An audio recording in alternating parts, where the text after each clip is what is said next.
इसके हमारे जिला सेशन न्यायाधीश मंडली पहुंच चुके हैं, तो आज के कार्यक्रम की अध्यक्षता कर रहे हैं। हमारे एमसीज का तेजी कोटा दक्षिण विधानसभा वो भी आए, नवीन शर्मा जी मुख्य अतिथि का स्वागत के क्रम में, संजीव विजय जी, महेंद्र सिंह निर्भय जी,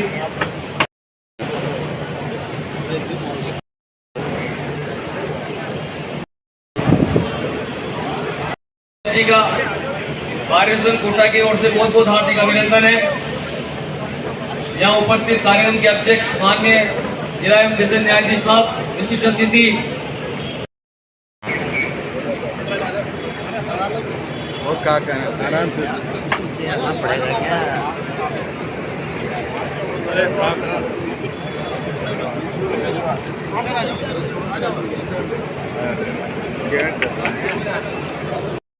चेंबर की व्यवस्था नहीं है, पक्की व्यवस्था नहीं है, लेकिन भाई साहब के सहयोग से कम एक बैठने के लिए सम्मानजनक तरीके का टीन शेड ऊंचा, जिसमें वेंटिलेशन की पर्याप्त व्यवस्था है, पंखे कूलर लग जाएंगे और बैठने की प्रकाश। अर्जुन राम जी मेघवाल है, आप हमारे यहाँ के प्रतिनिधि हो, वो सुप्रीम कोर्ट के चीफ जस्टिस को वहाँ पर लेकर के आए थे और ऐसा हुआ उड़ाया था कि वहाँ पर हाई कोर्ट बेंच की स्थापना हो सकती है। इस संबंध में हमने आपसे बात करी और आपने आश्वासन दिया था कि हाई कोर्ट की बेंच कोटा की उपेक्षा करके कहीं पर भी नहीं खुलेगी, और वास्तव में उस दिन चीफ जस्टिस आप वहाँ पर आए, लेकिन ऐसा कुछ वहाँ पर हुआ नहीं।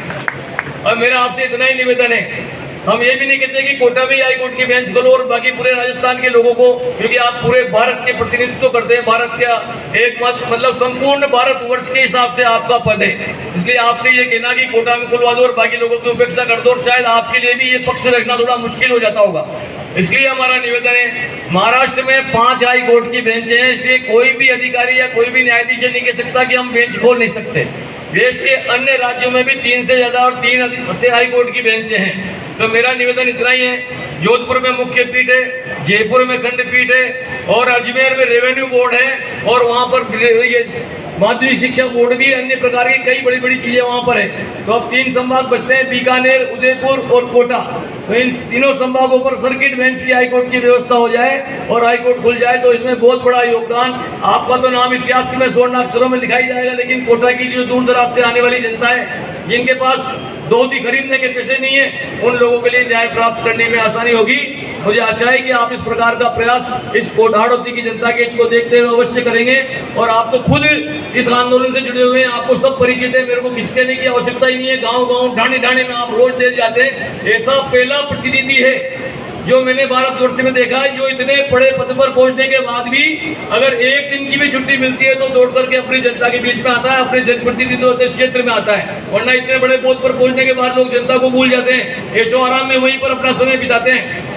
लेकिन भाई साहब का इतना परिश्रम है कि जो कोई अगर रात सुबह वहाँ पे दिल्ली में कार्यक्रम होता है और शाम को कोटा में होता है, तो रातों रात वहाँ जाकर के रातों रात कार्यक्रम के शाम के यहाँ के कार्यक्रमों में शरीक हो जाते हैं। इतना स्फूर्तिवान, इतना मतलब अथक परिश्रम करने वाला, बिना थकने वाला, मैं इनको देख देख करके थक जाता हूँ अखबार में देख करके। मैंने कहा यार अभी तो ये कर्नाटक थे, आज यहाँ कोटा में आ गए, रात को दिल्ली चल गए, सवेरे वापस कोटा आ गए।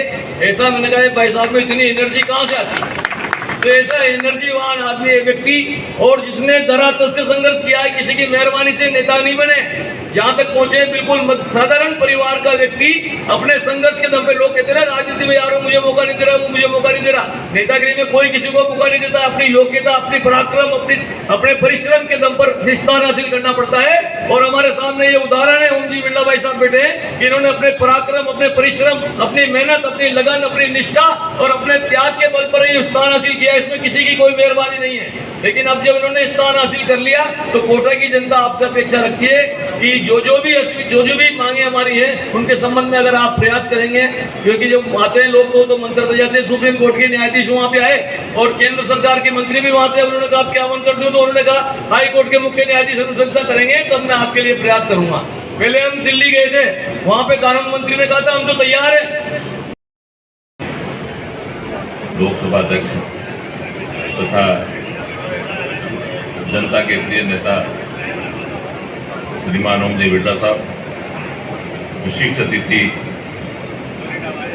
विधायक संदीप जी शर्मा साहब, बार अध्यक्ष पुरी साहब, बार के समस्त कार्यकारिणी सदस्य, मेरे साथी न्यायिक अधिकारीगण, समस्त अभिभाषकगण तथा पक्षकारगण,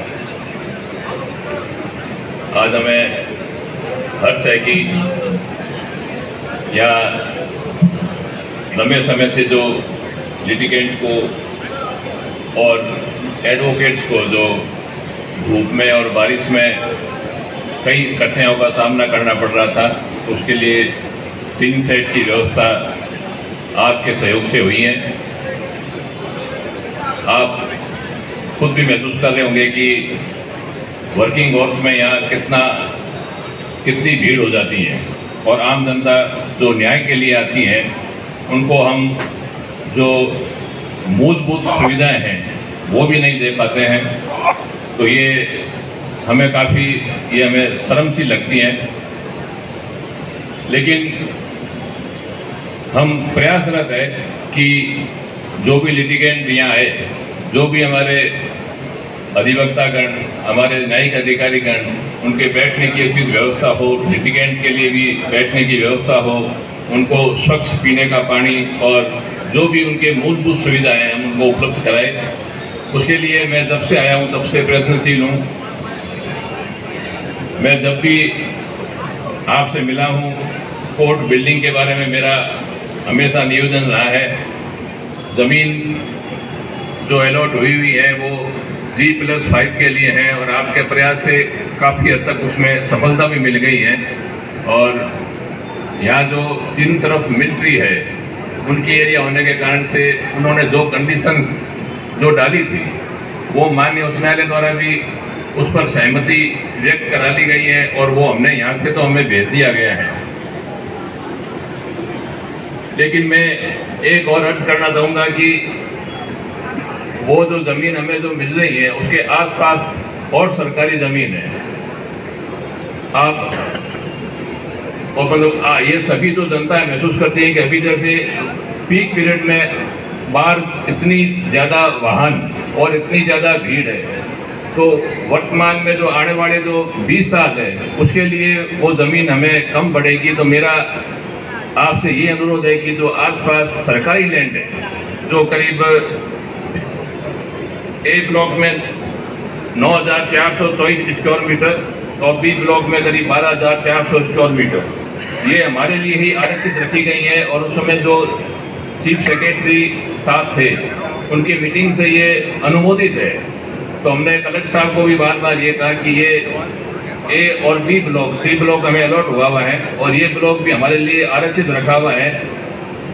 और इसके अलावा भी यहाँ आसपास जो सरकारी भूमि है, तो हमें ये भूमि यदि अगर मिल जाए तो न्यायिक बिल्डिंग एक अच्छी से बन करके और तैयार हो सकती है। मैं अभी गंगानगर से आया तो वहाँ भी लगभग वो बिल्डिंग बन करके तैयार है और बहुत मुश्किल महीने भर में उसका। न्यायालय में रहते हुए एक व्यक्ति को कोटा का नया जिला सत्र न्यायाधीश कार्यालय बने, ऑफिस बने, इतना इंटरेस्टेड और इतना व्यक्तिगत रुचि लेते हुए मैंने नहीं देखा। जब भी मुझे मिलते हैं एक भावना रहती है इनकी कि किसी भी तरीके से ये न्यायालय बन जाए। और पुरी साहब भी उनके साथ आग्रह करते रहते हैं, वो भी चाहते हैं कि मेरे कार्यकाल में ये, सब चाहते हैं मेरे कार्यकाल में ये शिलान्यास हो जाए। तो ये हो सकता है, लेकिन आप निश्चित हैं कि जनवरी 2026 में हम कोटा के नए जिला सत्र न्यायाधीश के भवन का काम शुरू कर देंगे, शिलान्यास कर देंगे। और बजट अभी 196 करोड़ रुपया है।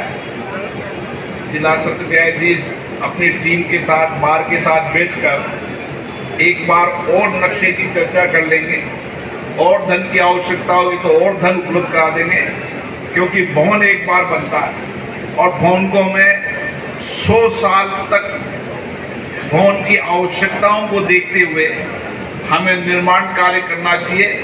क्योंकि जहां ये हमारा कर्तव्य पथ है।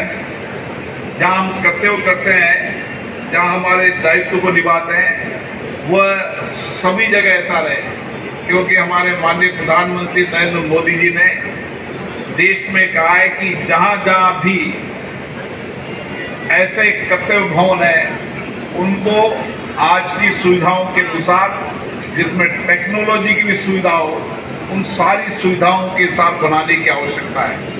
और दिल्ली में ये सारे भवन, हमारी नई संसद हो चाहे सचिवालय हो, सब नए भवन बन रहे हैं। तो कोटा में भी अब नवनिर्माण शुरू होगा और मुझे आशा है कि ये भवन भी राजस्थान का सबसे बेहतरीन जिला और सत्र न्यायाधीश बनना चाहिए। इसलिए मेरा जिला न्यायाधीश महोदय से आग्रह है कि एक बार बार को बुला लें, बार के साथ उनके सहयोगियों को बुला लें और सबके साथ बैठकर एक बार नक्शे को और रिव्यू कर लें, क्योंकि हाई कोर्ट का एक प्रोजेक्ट नक्शा होता है, उसके अनुसार ही काम करना होता है। लेकिन टेक्नोलॉजी का ज़माना आने वाले समय में आपको अधिकतम काम टेक्नोलॉजी से करना पड़ेगा, तो उस व्यवस्था का भी हम भवन में ध्यान रख लें। और सब जितने भी न्यायालय के जितने भी पक्ष हैं, चाहे टाइप करने वाला हो, चाहे मुंशी हो, चाहे वकील हो, चाहे अटेंडेंट हो, चाहे फरियादी हो, जितने भी पक्ष हैं, उन सब से एक बार चर्चा कर हम निश्चित रूप से इसको आगे बढ़ें। और मुझे पुरी जी ने कुछ बताया कि अभी जब तक नया भवन नहीं बने, हमारे कुछ छोटे मोटे काम और बचे हैं। निश्चित रूप से वह भी